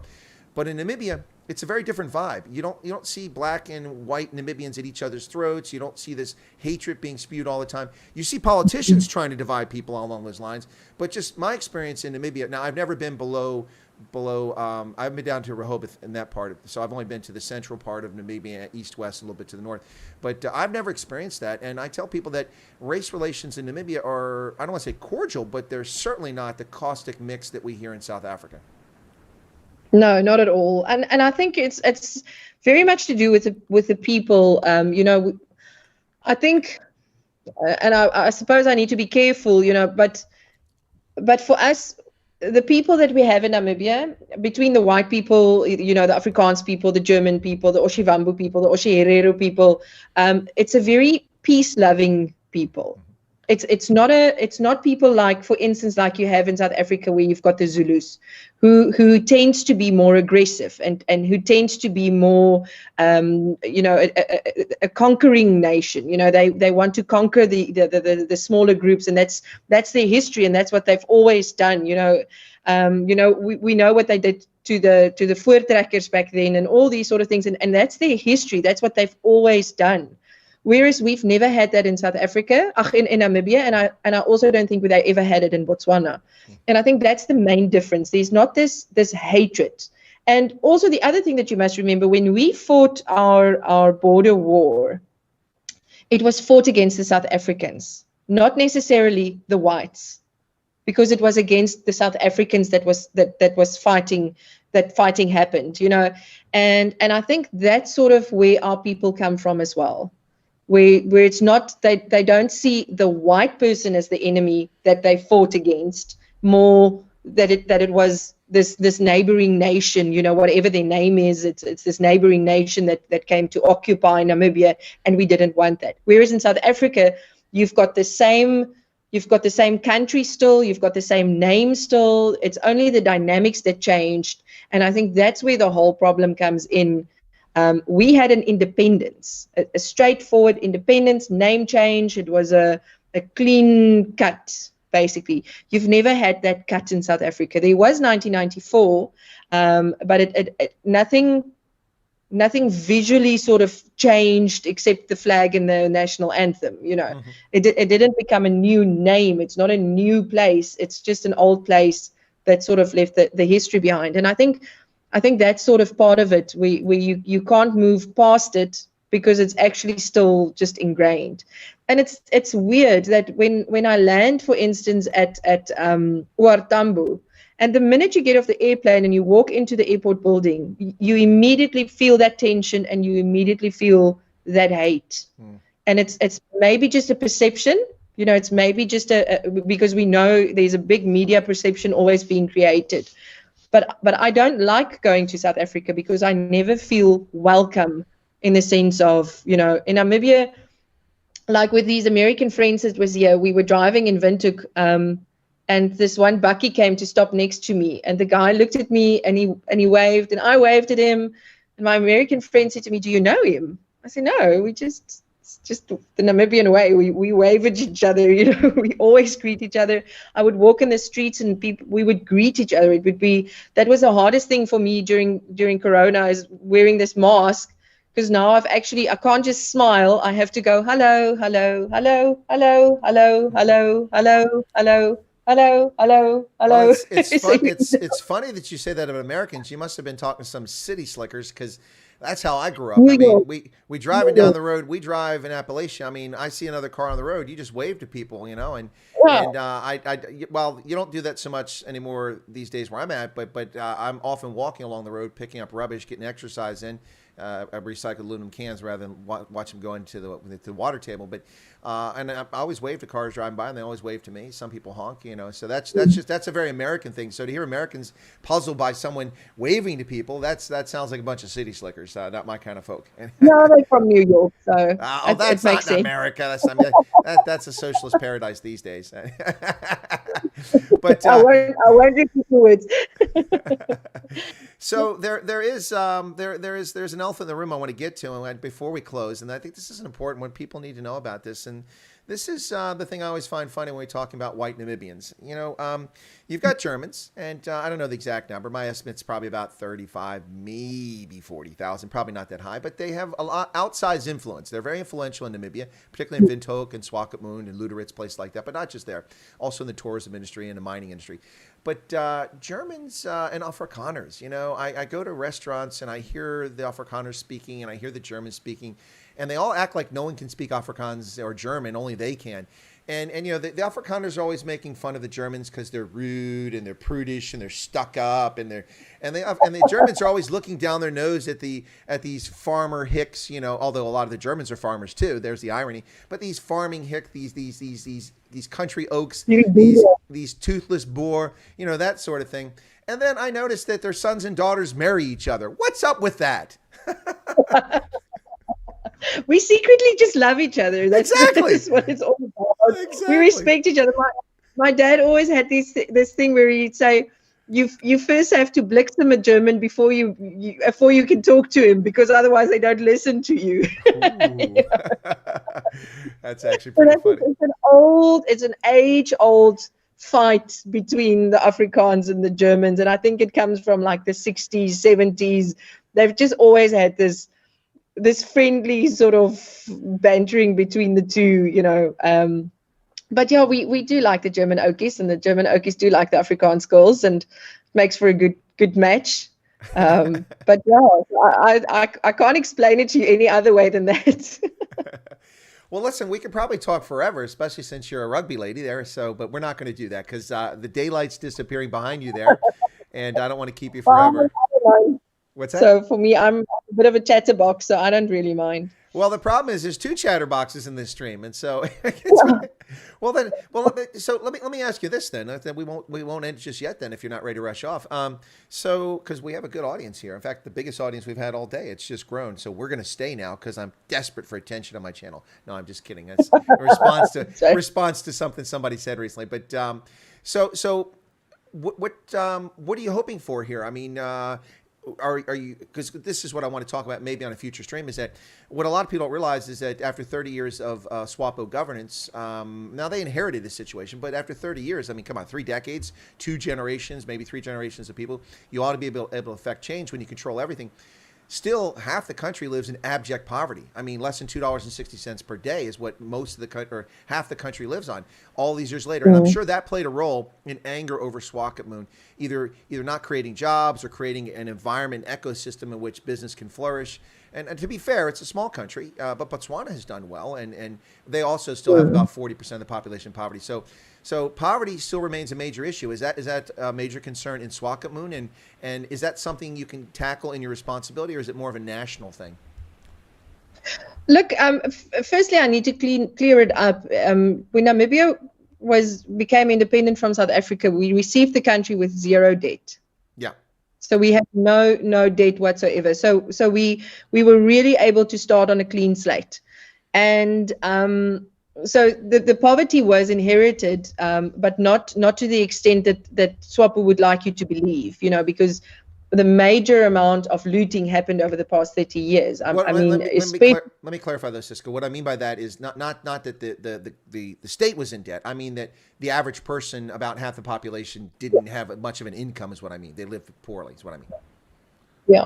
Look, and the big thing was the lack of industry. Yeah. So because we were linked to South Africa, we didn't need industry of our own. But one would have thought that, when SWAPO came into power, that would have been part of their initial 5-year plan, is to create industry for Namibia, to get Namibia, truly independent, because we're not truly independent from South Africa. We still peg to the rand, for instance, and we can't unpeg, because it'll be a disaster, because we don't have industry, we don't have food security, we don't have jobs, we don't have any of these things. We're so reliant on South Africa that we only actually independent by name and by political power, and that's part of the problem. And yes, that is something I can tackle in my region, and it is something that I have a mandate to address. And that's part of your previous question as to how supportive will the government be with regards to projects like that. And I believe that I'm not even thinking along government lines. I'm thinking purely private sector. I'm thinking purely, partnerships with the private sector. I'm thinking, donations from outside, so that we can establish, small businesses and grow that into revenue streams back for the council and into revenue streams for the community and those sort of things. Because I understand that I can't ask anything of the government at this stage. I'll simply not get it, and it'll be a time waster. So I'm already, engaging with the local authorities and these people to understand what their need as well is, so that we can move in one direction. Because now what's happening is, for instance, there's grants being given out to SMEs from a development fund. And at the same time, there's low-cost houses being built in the same area as where these SMEs are being put up through these grants. But they don't talk to each other. So the houses, I would have gone and said, these SMEs, I'm going to make them into, little businesses that do doors and windows, or, molds for toilets, or these sort of things, so that I can buy that and put that into my affordable house. But there's this sort of disconnect where we're plodding along on this side while we're plodding along on this side, but the one is not interacting with the other.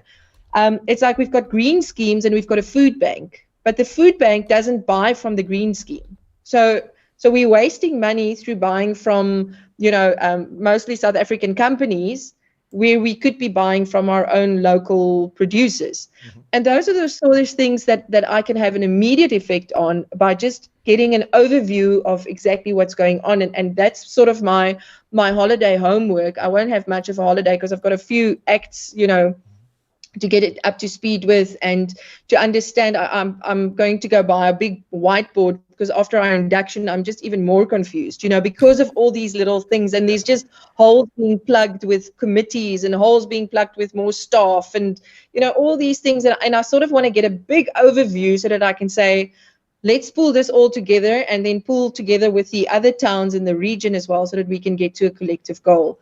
And that hopefully will result in creating jobs and, lifting people out of poverty and giving them a future. Even if we just start small and they can build on it, then we've already done a good job, because currently everything is just going backwards. Well, I just realized something. No, that's correct. I just realized something. If there's a time in which we sit in a coffee shop, you and I and Johan Eisel, I was reading something, Johan Eisel, who's Giselle's husband, the three of us, will probably wind up having the police show up, because the owners of that shop will ask us to leave hours after they've shut down while we're all still sitting there chatting about things. The three of us in a room, wow, we'd probably have to pull out some amphetamines or something, because we'd be up for days chatting. It's a pretty scary thought. Yeah. Jürgen, this is why Jürgen came to my mind, not Johan, but Jürgen Lasek said, I'm half German, half Afrikaans. I love both my family sides. See, there you go. There's one right there. There you go. Exactly what I said. Lars Salas, who's from Namibia, says, if a car breaks down in Namibia, you can stop and ask for help or phone someone. In South Africa, you just keep driving past. No, that's a true statement. I mean, even here in the States, you have to get a little bit leery in some places now. Germany has a good Samaritan law in which if you don't stop for a motorist who's broken down, you can be charged with a crime. So I've always been in the habit of, here in the States growing up, that you just stop and help people. And then I went to Germany, it was a law. So my natural inclination is to stop. And in Africa, I typically have done that. But honestly, in South Africa, you put your life at risk in a lot of places. It's really crazy, because you have malicious people who are waiting to prey on you. So now let me ask this one for you, Ciske, because you're a woman and you're now in politics, whether you want to be a politician or not. You are in politics. So this is a massive issue around the world, but especially in South Africa, it's horrific. What's it like from a standpoint, and is this a major issue in Namibia? Gender-based violence, is that a big problem in Namibia? Oh, it's massive, and the big problem is the lockdown made it a lot worse. Because now you have access to beat on people 24 hours a day, 7 days a week. Yeah. So it's really it's become a very, very big problem, and it's only starting to surface now. Mm-hmm. We've always had a gender-based violence problem, but it's really sticking out like a sore thumb at the moment. And I don't yet have a full-on solution for it. It's for many of these issues and these problems, I've already started thinking, about solutions, and we've come up with solutions, and I've engaged with people. But there's no clear solution for me at this stage, which will be a quick fix. We have to address the problem, obviously, first and foremost. We have to be very strict with our law enforcement. But further to that, we have to, and that's where the long-term thing comes in, we have to put up centers that the vulnerable people can go to, where they will be protected. But we don't have that. We don't have centers for children. We don't have, our social workers although they're working very hard, I'm not sure if they're getting all the resources and all the help that they need to get in order to take these children out of these homes. And then where do they go with them? And where do they go with the women that are being abused? And the hospital system is failing. So you can't go there, because, you'll sit in line for an hour or the whole day and still not get treated, and then you've got to actually go back to work because you're in a poverty situation. And the list just goes on and on and on and on. And it is a big problem.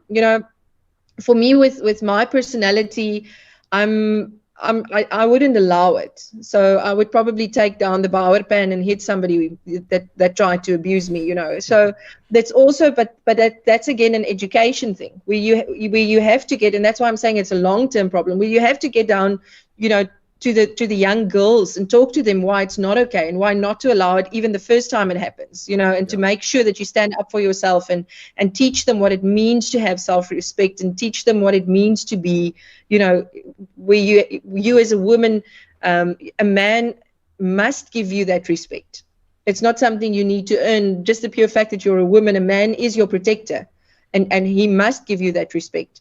And that's why I'm saying there's no quick fix to this thing. We've got a lot of work to do with regards to the gender-based violence, and it's a very sore point for me, because especially it's happening to young girls as well, and what life is ahead for them, after they've been through experiences like that. I don't want to think about it, because if I think about it, it's already traumatic. So how much more traumatic is it to them? Yeah.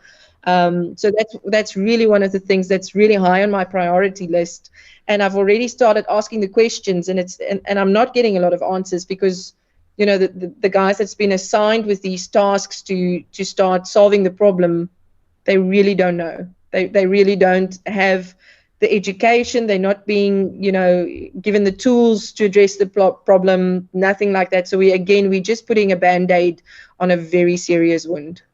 No, absolutely. And from my perspective, this is just sharing my view on this, because this is more of a conversation than an interview, clearly at this stage. But no, from my perspective, government really isn't the answer. It can be part of the answer, but it's cultural change, societal change, and it pervades all ethnicities. I mean, we have it here in the U.S. A couple years ago, because as a full colonel, I was doing the job of a private because they didn't have anybody at the War College who spoke French other than me, and so I spoke French, and we had a foreign student here who was a colonel and who was beating his spouse, and she didn't speak any English. So I got drug into a domestic situation, and so I saw this. I mean, I've known, of course, I've known this my whole life, but this is a very recent issue. And actually had to play a role in going to the courthouse to translate and to be an interpreter, go to the attorney's office, go to immigration, to a lawyer, to the women's shelter, and all those things. And so from my perspective, I saw the role of the government, and there is a role, but to me, I think the private sector can also play a role in the community. So, for instance, I doubt there's any shelters for women and children right there in Swakopmund. So there's a start right there. Maybe somebody needs to look at a property, and that could be something donated by the private sector. And there's just a start there. So, I mean, it's a tough nut to crack, because it's such a thing that people just don't want to talk about. They want to ignore it. And then without even getting into this is, when lockdown started, one of the reasons I did this is because people can only watch so much of Mnet before they want to slice their wrist. They're tired of watching DSTV. So looking for something else. So I wanted to talk about issues and events and do interviews like this, and musicians and artists and such, and talk about events. And so that's one of the reasons why I did the stream. But I cautioned people. I said, one of my real concerns about this with this lockdown, because it was draconian in South Africa, they would arrest you for walking out of your house, is social isolation, depression, suicide, and then the things that people don't like to talk about. I mean, not that people like to talk about those, but gender-based violence, spousal abuse, and incest. I haven't heard no one talk about incest, but if you have small children, mostly girls, but not exclusively girls, small children around their abusers 7 days a week, 24 hours a day, then the abuse is just going to ratchet up a notch. There's no way they're not going to take advantage of that access to the target of their abuse. And these are things that no politicians are talking about around the world at all, and it's very disturbing. And then on top of that, now we keep kids out of school, and we're harming children, forcing them to learn how to adapt to facial expressions from adults when you can't see their face. How do you know how to gauge a person's face when you're a toddler and this is all you see all the time? It's just without the beard. Yeah, it's just crazy stuff. But anyway, so that's kind of my thoughts on it from a private sector perspective. You keep talking about the private sector a lot too. I take it that's because you have a lot of faith in the private sector. Look, we actually had this discussion this afternoon during a town council. When I spoke with them, I have a lot of faith in the private sector. I don't think the private sector had a lot of faith in the political sector. Mm-hmm. In the situation that it was in, but now that the climate has changed, I think the private sector will start giving their inputs again, and will come to the party because they're not just aiding and abetting corruption, they're now actually helping the people. And I think if we can get that message through, then we will get a lot of support from the private sector, because people inherently want to help. They want to be involved in projects. They want to be involved in their community, and they want to help people. That's a basic human need. So I really believe that if we can get, if we can convince them that we're here to stay first and foremost, and if we can convince them that we're here to do good, I definitely think the private sector will toe the line. No, I think that's great. It's our social responsibility, so what's that? It needs to happen. I say it's our social responsibility, so it needs to happen. Yeah, no doubt about it. By the way, never get rid of those frames. Those are very much, that's kind of like, I'm a rugby shirt wearing guy who drinks the Starbucks, but those glasses really make you easily identifiable. They suit you well. That could become your trademark. I don't know where you got those frames at, but they're pretty cool. I have to say that. So. Cool. Thanks very much. I'll just go bigger. Oh, okay. Well, you could do the Elton John approach. Just get the bigger ones there. There's a couple comments from the chat. Hendo said, this stream is turning into a Namibian promotion. Saffers looking to move there. Yeah, a lot of South Africans in chat like, I want to move to Namibia. That sounds a lot better. Yeah, I could see why you'd want to. planning. And then Andre Lowe said, I wonder how many lower level politicians like this exist all over the world. The people who actually keep the world going. Very impressive. No race baiting or BS. I changed it from what he wrote to BS. Just a clear desire to help. Wow, that's very, very, I'm not generous, but very kind. Very, very nice of him to say that. Yeah, so... your husband, we're coming up on 2 hours, and when we do finish the stream in a little bit, just tell me we're talking about rugby. You're watching a rugby match. It'll be okay. No, we've got a charcoal factory, so we produce charcoal briquettes in Karabib. So, one of the newspapers wanted to do this whole story on me and that, and I said to them, I challenge you to find another candidate who's already employing 200 people. So if you can bring me that candidate, I will give you all the dirt on myself, and then you can write whatever sensational piece you want to write. So I never heard back from them again, because I don't think there are any other candidates that's already employing 200 people. Oh, I seriously doubt that. So yeah, he's still out on the factory, so he'll be back only late, but otherwise he's also a chatterbox. Oh. So you'll have two of us in your hands. Well, if we get Johan Eisel together, my goodness, and we sit down at Atlantic Villa or something like that, they'll be kicking us out. We closed 4 hours ago. Could you people just leave now? Just go to the room and just continue it so the staff can go home. Yeah. Now I want to get this chat. This was back on the gender-based thing. Let me find it very quickly here. Erica wrote this. It was very funny, so I got to do it. I'm going to miss it. Where does she at? Oh, yeah. She says, if anyone claps me, I'll clap them back. And at 4'11", my reach is low. It's quite funny. There was this video that surfaced, it was probably 2 years ago, of this young lady in a polo. Mm-hmm. and she parked in front of a townhouse complex in front of the gate. And these two hijackers came around, and they were knocking on the window with their guns, and you could literally see the young girl sitting in the car going like this. And they were looking on the window with the guns, and she's going.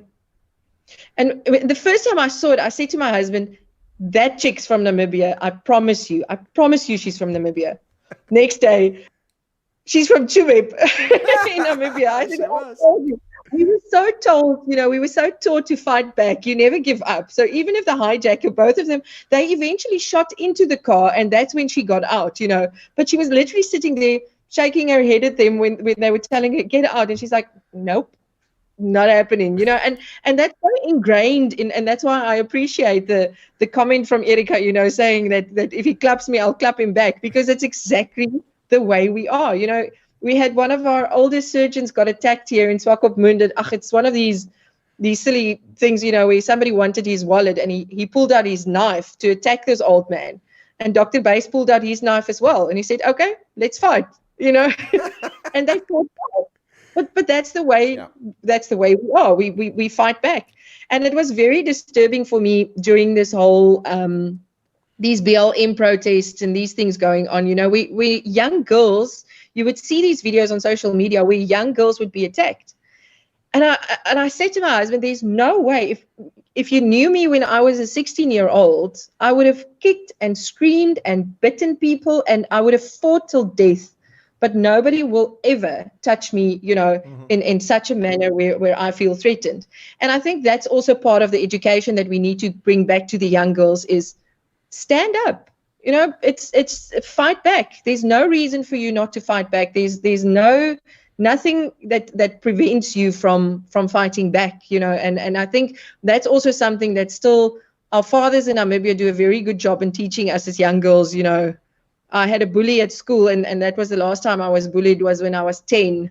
And he said to her, well, put him in a chokehold until he passes out. He'll never bully you again. And I did. And he never bullied me again. And that was the answer. When I said I'm being bullied, he said, well, do something about it. And that's the way we grew up. And I think that's really something we must instill in young girls again, is to say, fight back. There's no reason for you not to fight back. Stand up for what you believe in and go for it. Well, there's something here that's not a solution to everything, Ciske, and it's certainly not something under your purview at the regional level, but maybe you have some influence over it. And it's something I harp on all the time. What I'm saying is it doesn't solve all these problems, but it certainly improves self-worth, self-esteem, and confidence, particularly in women and young girls, and that's education. We see it with birth rates. In countries with astronomically high birth rates in Asia and Africa, when girls get higher and higher level education, I'm talking about getting through primary school, that cuts the birth rate demonstrably because girls learn about themselves, get a little bit of confidence and their relations, their sexual relations. Then if you continue to get through secondary school, when you get up to there, then you start getting even more benefits of girls with self-esteem, self-confidence. It's not perfect. We all have our own, our own foibles, but generally speaking, getting a proper education gets women and girls to a more even level playing field, that they will be better in society. They'll be able to react to these situations better. They'll not have unnecessary pregnancies that they did, or unwanted pregnancies. All these things contribute, but the key is education. And I'm not talking about specific education, about sex education. It's just education in general. The more literate, the more informed, the more critically thinking women and girls are, the better off we all are. Yeah, no, I agree 100%.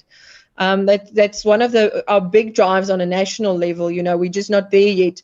We really need to focus on education. And I mean, Dr. Itula's got 11 qualifications. One of that is his medical degree, and he's got a law degree. So he's absolutely one for education. And for me as well, I feel that that's the key to the future, is to educate the people, and make sure. Something I didn't know is up north in Namibia, we only found it out now during campaigning. One of the guys said to me, but you know what, we only go to school maybe twice a week. And I say, why is that? And he says, no, because somebody needs to watch the cattle. Yeah. So they literally rotate the kids to say, today's your turn to watch the cattle and you can go to school. Tomorrow it's your turn to watch the cattle and you can go to school, And it's very sad to think that the level of education is already not great. And now they're only getting 2 to 3 days a week. Yeah, no, I'm familiar with that because the cattle post in Botswana, it's the same sort of situation. And so you have kids who are undereducated or not properly educated because there's no one else to keep an eye on the cattle. It's pretty sad. Now, the young lady who was, shaking her head when they were trying to get in a car with the gun. So this was a comment from Christophe Havanga, your old schoolmate there from Parle. He said, maybe the lady thought they wanted to sell the guns. She was just so innocent. No, I think, Christophe, it probably wasn't the case because they weren't South African police service officers. Oh, slam! They weren't saps, so why would they be selling guns? Oh. Oh, Chris is naughty. There goes the Christmas list. Santa will make me pay now. But see, I'm Santa this year, so that's going to happen. By the way, we're having a Christmas program coming up the week of Christmas. You might want to watch that. We got musical guests on. And so maybe Danny Bota will be on here, and then Giselle, and maybe Monty Jackson. I'm waiting to hear back from him, so we'll see. Anyway. Christoph says, on average, education equals baby production decline. No, it's absolutely true. Absolutely true. Anyway, so, all right, listen, we got to stop being chatterboxes. Not that I'm going to rush to get out of here, but I will send you by email my mobile number, and so we can be in touch if you like. You're welcome to come on anytime. If you want to talk about an issue in Namibia, and there's actually a fair number of Namibians that watch this program, black and white, and Bosters, not colored, who watch the program. So you're welcome to come back on. And I'd like to invite you back on as things get progressing to see how it's going, if you don't mind. But anyway, before we wrap up, anything you want to leave us with, any thoughts or hopes or aspirations? It is the festive season. It is Christmas, although you're not going to have much of a Christmas, apparently, because you're busy working. And by the way, you were talking earlier about going to Skeleton Coast. You come back to civilization, your phone's beeping. You thought that was annoying. Now that you are a politician, that's really going to be annoying. All the time. But you know what? My mom always says, in for a penny, in for a pound. Exactly. So I signed up for this. Exactly. Yeah. No, for some, just some remarks. Thanks very much for having me on the show. It's been great. I've really enjoyed talking to you, and thanks for the viewers as well, and everybody giving their inputs and being a part of the conversation. It's quite refreshing. And for the Christmas season, just be good to your fellow man and make sure that the people are okay around you. Ask them, if they need help, and especially with the hard lockdowns and the things that has happened this year, I think it's just important to really get down and get in touch with people. It's easy to buy a gift, but rather give the gift of your time and go sit with the old people and ask them if they're okay, and take that extra 5 minutes and talk to people. Because conversations at the end of the day is much more valuable than spending money on gifts. So if I can leave you with that little bit of advice. Well, no, that's well stated, and No, it's well stated, and I can echo that because my mother passed away last Monday, and over the past 7 or 8 months, I spent a lot more time talking to my mother, and then actually got a chance to go visit her while she was still lucid and she was capable of talking to me. I spent 3 days with her just a few weeks before she passed away. So I agree with you. It's difficult in this age when people are keeping us away from the elderly because of the COVID stuff. But whatever you can do. That's if you can, just talk to them on the phone or Skype or Zoom or whatever it takes. Reach out to folks, especially those who are isolated. So great thoughts, Ciske. I really appreciate that, and hopefully people listen to you. By the way, there are so many really awesome things people are saying about you in the chat that I can't cover them all because it'll eat up another 20 minutes, and we're not going to do that. No, but thank you very much. I appreciate it, and I appreciate the interest from everybody on the chat. It's great to see people are interested in what we've got to say, and that's already a very big step in the right direction. No, I agree, and you're going to have to help me get Dr. Tula on sometime soon because we got to get him on now. But you've got to have lots of time for that. Yeah, well, I've got this jaw pain, so maybe he can help me with it. Yeah, fantastic idea. Well, thanks, Chris. I really appreciate you taking the time and getting in touch with us as well. All right, thank you very much, folks. Ciske Smith Howard from the IPC from Namibia. Thanks a lot, Ciske. I'll let you step out of the chat right there, and I'll wrap up the show. There she goes. Folks, thank you so much for tuning in. This has been epic. Wow. Really awesome stream. We got a little bit of late start, some snafus, technology, but we overcame that. Thanks for tuning in. Really appreciate your sticking with us, particularly when, it's a sign that I may not have my guest if I start playing music at the beginning of a stream like this in a special feature. So we started with Uns Mensa and then went on to play Side Vest. But thank you for your patience. That gave us time to get everything sorted out, and we got Ciske on the program. Wow, really awesome. A lot of people saying really wonderful things, and with good reason. Fascinating person, fascinating candidate. It's a pleasure to get to know her here on the stream. It was my first time actually talking to her. I hope you guys found it fascinating and interesting. And thank you so much, Mr. Prinsloo, for the super chat there at the beginning of the stream. Wow, man, it was an awesome super chat. Really appreciate it. Clem, thank you so much. Teresa, thank you. For Connor says Ciske's great ambassador for the Namibian people. I think so. Two says it possible for South African to buy property in Namibia. I believe you can, but I can't swear to that. So you can check into it pretty easily.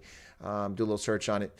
Good evening to all the Bosters, says Christoph Havanga. Christoph, that was pretty cool that you guys went to school together. I had no idea. That's pretty awesome. Thank you so much to Ciske for being my guest today.